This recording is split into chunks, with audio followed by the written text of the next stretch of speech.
Indian Prime Minister Narendra Modi is in Canada this week for a 3-day tour, the first bilateral visit by an Indian Prime Minister in more than 4 decades.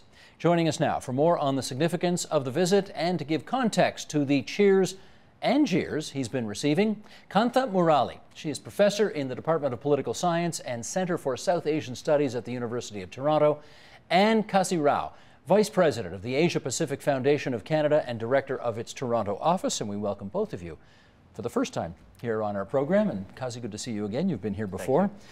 Kasi, the first bilateral visit from an Indian PM in 42 years. What took so long?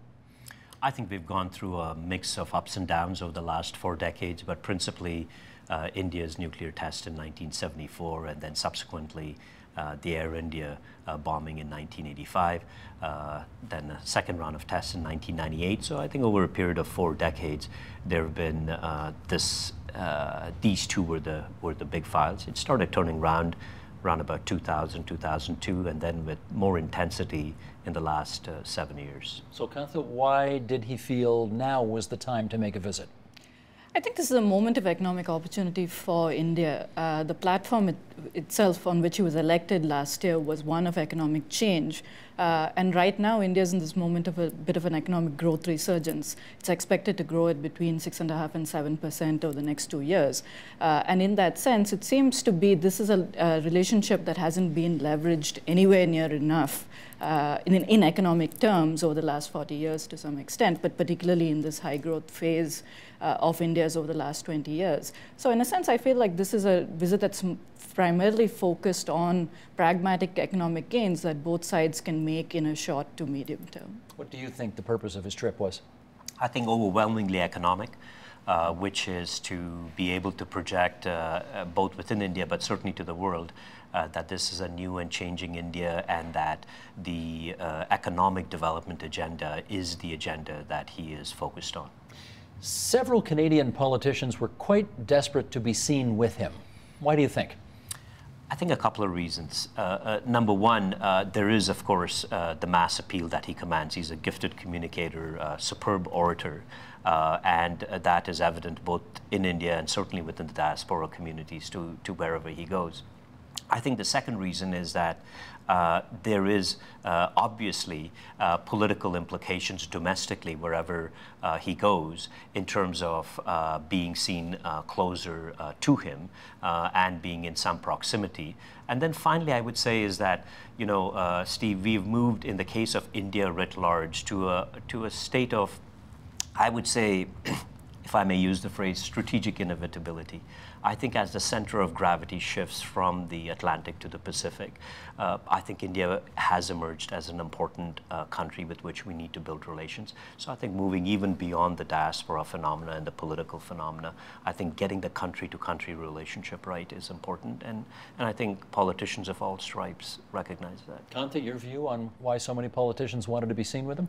I think there are political gains, particularly for Harper, from certain ridings here in Toronto, especially in terms of the popularity he enjoys, particularly with certain sections in Toronto and certain sections in BC. So I think there are clear political gains here, both for Harper but as well as for Modi. As Kasi pointed out, there is a message for the diaspora who tend to be strong supporters of his. But equally, there's a domestic audience that he's targeting with this message of change, with this message of that he's the strong leader that India needs and India's rightful place in the world. So I think he's targeting multiple constituencies politically with this visit. I guess we'll find out in October how successfully the Prime Minister was in sort of using this visit to help him win votes in ridings with a significant South Asian population. But how about economically? Kasi, when do you find out whether or not the seeds that were planted on this visit actually bear any fruit?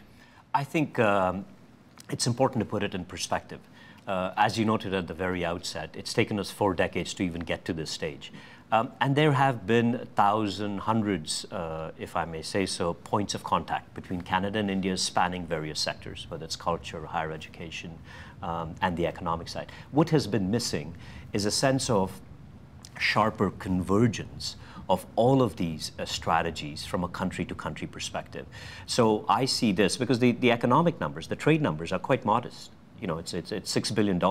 Compare that to 75 with almost 75 with China, 75 billion with China. So the numbers are modest, but I think that's a reflection of the modest past, not the promise of the future. And what this visit provides is that platform to bring convergence on a number of negotiations which in recent years languished, and provide some sort of a roadmap in terms of timelines and the like.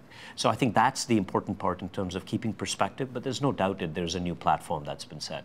Kantha, why so little trade, bilateral trade between our two countries right now, given the significant ties that we seem to have? It seems to be, again, a large part of it, India still remains a protected market in very many ways. And there's considerable red tape and regulation, even over in terms of investment as well. So in that sense, much seems to be, in terms of the restrictions, a lot of which are vestiges from India's state-controlled past in terms of its economy. And some of that still hasn't been lifted in those terms. And so in the sense, this trade relationship where there's a lot more scope to increase hasn't so far taken off, and this seems to be an area where some gains can be made, though a broader trade deal doesn't seem to be on the agenda for the short term, at least. Kantha, I don't want to overdo this because I mean, the fact is there were, I don't know, maybe as many as 10,000 people in this hockey arena earlier this week in Toronto who came to hear him speak, but 150 protesters outside. Why don't you give us the background on why people came out to protest? Right. He's an extremely controversial figure and an extremely polarizing figure. And he represents a particular brand of politics and comes with a certain political baggage that is very, very unsavory in many ways. So between 2001 and 2014, prior to when he was Prime Minister, he led the Western Indian state of Gujarat. Now, in particular, the politics he represents, he leads the Hindu nationalist BJP. He represents a majoritarian brand of politics. And under his watch in 2002, there were a major series of anti-Muslim riots where over 1,000 people, mainly Muslim, were killed. Now, a special investigative team of the Supreme Court found no evidence directly against him in terms of bringing the criminal conspiracy against him. But I think a lot of tough questions remain in terms of the complicity of his government and the acquiescence of his government in these riots. And his party itself, in general, has used tactics of polarization and identity politics, especially when mobilizing and when in trouble. So he represents a major challenge to religious pluralism, to minority rights, to the character of secularism in India. He's also worryingly seems to be intolerant of a variety of dissent. There are examples of both attacks on minorities as well as some evidence of intolerance of dissent, even in this short period that he's been in office. So in that sense, he comes with a certain amount of economic optimism. But I think we need to ask extremely hard questions about his political past and also about the types of politics he represents and whether this actually fits in with broader values here. Well, let me follow up with Kazi on that. I mean, I think, if memory serves, he once tried to get into the United States and couldn't get into the United States because they wouldn't give him a visa because of the controversy that Kantha just referred to. And I wonder, I understand why Canadian politicians want to associate themselves with him right now. He's got a bit of a rock star image. But I think there's probably plenty of Sikhs in Southern Ontario who, do you risk losing those votes? Because he's no rock star to them. I think, to take a slightly different tack on this, I think he represents a different brand of politics and development in the context of India and the diaspora. In the context of India, I think the message that, if it took 6.5 decades to get 300 million people from below the poverty line to above the poverty line, are we going to wait another 6.5 decades to take the remaining 300 million? So I think that is a provocative and a compelling narrative that has resonated. I think in terms of the diaspora side of it, his message there, I think, is, this year marks the 100th anniversary of perhaps the greatest diaspora figure who has returned to India, which was Mahatma Gandhi in 1915. And so the notion of engaging with the diaspora is not a new phenomenon. And when you think about 25, 26 million diaspora in over 60 countries around the world. That part of it is not new. I think what is new is the invitation to engage with the reform process in India, based not actually on identity per se, but on the reforms that need to happen. So, for example, you know, he's amongst the first prominent politicians, and this resonates both with India watchers and the diaspora. He's the first prominent politician to openly talk about the ease of doing business. As you and I know, that's a shorthand for corruption. And he openly talks about that. And he says where India currently stands is simply unacceptable, and that it must make tremendous gains in that regard. And I think those are the issues, I think, on the economic development agenda, which is what has taken him in the most recent past to France, Germany, and Canada, which resonates. Now, obviously, there's a strong diaspora here, and there are different views on that, on to what extent they relate or are concerned about him. But I would say the macro message of engage with India and engage with the new India. His willingness to tell it like it is. Does that help give him a kind of a rock star credo that you feel he's entitled to? Right. I think this rock star credo comes from the fact, and I think there's a lot of hype here as well. I think, you know, he is a very shrewd, you know, builder of his image. There is this well-oiled PR exercise that's going on as well. But leaving that aside, the fact that he still attracts, you know, almost 10,000 people on Wednesday night in Toronto, and has done, you know, attracted similar numbers in New York as well as Sydney. He did better than that in New York. I think he filled Madison Square Garden, didn't he? He did. So that's almost 20,000. We couldn't get a bigger stadium here. So in that sense, you know, there is a grain of truth to this rock star image that he is, but it also comes from that particular context with which he got elected, which was that India was in the midst of an economic slowdown. There was considerable disenchantment with the previous government that had actually undertaken several important social welfare schemes, but was mired in corruption and essentially appeared to be very dysfunctional politically and in policy terms. So in the midst of what was generally economic and political malaise in India, he then projected a message of strong leadership, good governance, and a promise of economic change. And so I think that's what attracted both the, you know, sections of the electorate in India as well as parts of the diaspora. But again, I think he's also very shrewd in manipulating the narrative that he uses, particularly in these foreign trips. One of his tactics that he's used in the past, when criticized on his politics, is he uses development as a kind of counter to any criticism that people bring up on his politics. Well, can I put something on the table here? Yeah. I mean, for example, there have been too many horrendous stories in the newspapers about the number of rape crimes in India. And he has made statements denouncing these crimes. I think one of the things he said was, we hang our heads in shame. But in your view, has he done enough to attack this situation? No. And in my view, this is the part of the problem is he represents this broader Hindu nationalist umbrella where, you know, the BJP is the main political wing. The BJP itself is more moderate, you know, when in power at the center, tends to be more extreme when it's out of power. But equally, many of the foot soldiers of this broader Hindu nationalist movement tend to be very extreme. So there have been instances of what I would best describe as certain types of social vigilantism that represent a particular type of cultural worldview and a particular type of, you know, almost patriarchal worldview. And so in that sense, that still is a problem, even though he's projecting this message, you know, of increased security and things like that. I mean, in my sense, it's not a holistic picture of looking at gender rights in India in any way, and that his politics is very narrow and doesn't offer that kind of hope, in my view. Kazi, how problematic is it, on the one hand, to have this man come here, be treated like a bit of a rock star, have the message of a new India, while at the same time we continue to read these appalling stories in the paper of rapes and so on?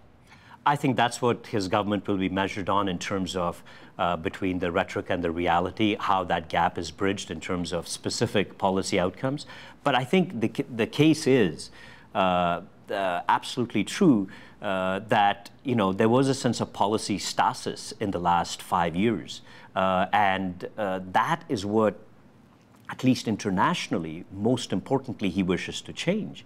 And so even the message earlier in the week at the Ricoh Coliseum was, you know, and I do agree that he is a skilled communicator, and he used a very simple phrase, which is, for the last 4 or 5 years, India was known as Scam India, and I want to change that to Skills India. You know, it's a very simple phrase.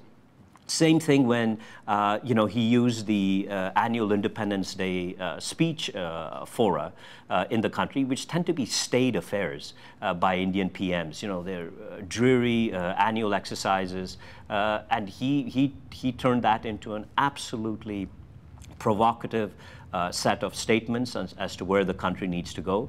And again, I think the simplicity of his message resonates. So, for example, the message about, you know, that I want people at the bottom of the pyramid to have bank accounts with 0 rupee balance. That's a simple message. That resonates. And so, yes, it has had problems, but the fact is 135 million new bank accounts have been opened with a deposit of less than $1. Now, I know you helped organize that event at the Coliseum, yes, near the waterfront, so you were there and you enjoyed it and all of that. You were not there. No, I wasn't. How come you didn't go? Essentially, I mean, I prefer to watch this from the outside and to observe it in what I think is a more neutral venue, but no, I didn't go. Any concerns about getting sort of swept up in the enthusiasm of the whole thing? Yeah, I mean, I think in this whole visit, I mean, in a sense, yes, there are pragmatic economic gains to be made.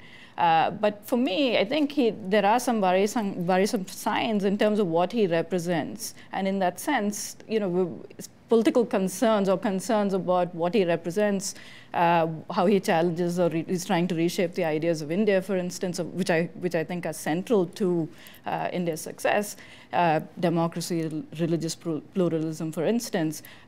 In that sense, I think those are being swept away in this, you know, in the fact that there are pragmatic economic gains to be made here. And in that sense, I'm very cautious about, you know, getting caught up in this hype, if you will. There's no denying that, you know, there is this absolute popularity he enjoys, the message that he projected at the time of elections. All those are real substantive aspects. But at the same time, I, for one, am very cautious about what he and his politics mean for India, as well as people engaging with India. Okay. With just a few minutes to go here, you've both pointed out already that India is set to surpass China as the fastest growing major economy in the world. I think the IMF and the World Bank both predict that as well. Let's read this from the Asia Pacific correspondent of the Globe and Mail, and then Kazi, I'll get you to comment on this first. Mr. Modi's promises of sweeping economic development remain largely unrealized. Factories have not begun to spring up, and there are no gleaming new highways. Few expected instantaneous change, but even some who welcomed Mr. Modi's election see little evidence that he is making a difference. The stock market may be soaring, but India still ranks 142nd out of 189 countries in terms of ease of doing business. And although Mr. Modi has got the government moving again, India is a massive, complicated country. Many of its poorest have seen little improvement since his election. Do you think the accolades that he's getting are premature?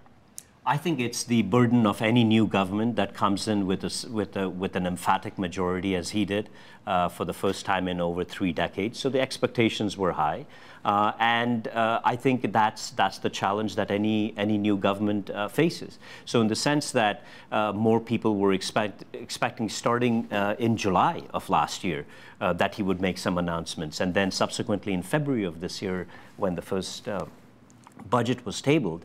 So I think the expectations are high, and what I see is three reasons why on the economic development agenda there is cause for optimism. The first is there is a political reality, and that is a majority government, which we haven't had over the last 30 years. Second, that political reality is therefore grounded in substance. And he is known as a person who gets things done. And that is what he is promising internally and to the world.